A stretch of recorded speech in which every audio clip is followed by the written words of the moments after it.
The target structures for this lecture are relative clauses with who and that.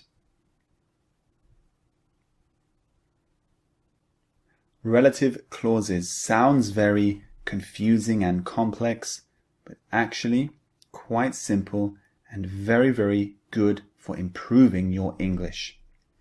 Let's have a look at the relative clauses.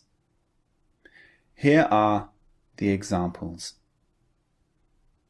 The boy who broke his arm went to the hospital. The jacket that we found belongs to John. The words in bold are relative clauses. They give information about the person or thing.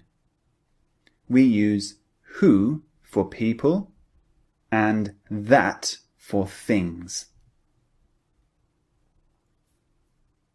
So relative clauses using who and that give some extra information about a person or thing. Usually the information is very important to identify the person or thing that you're talking about. Here's an example. If I simply say, the train leaves in 30 minutes. Which train am I talking about? How do I identify the train? Imagine there are 10 trains. The train leaves in 30 minutes. Which train am I talking about? Now I can use a relative clause to identify the train.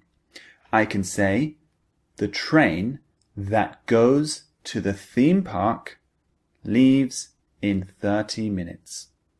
Now I've identified what train I'm talking about. So this is what a relative clause is.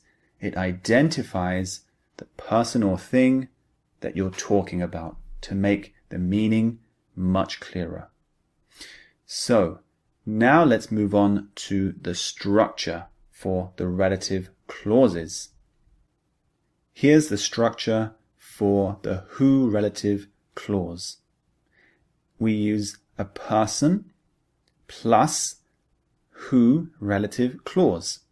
For example, the woman who we saw today looked very strange. This is a who relative clause.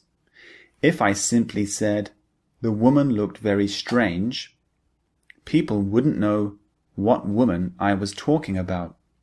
So the who relative clause identifies which woman I'm talking about.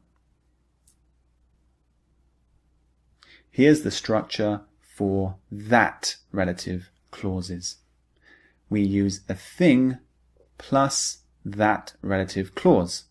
For example, the red Ferrari that we saw today was beautiful. So the red Ferrari is the thing, and the relative clause is that we saw today. So I'm identifying which red Ferrari I'm talking about. So that is relative clauses using who and that. Move on to the next lecture, the things to note. And of course, as always, make sure you complete the listening and practicing exercises. See you in the next lecture.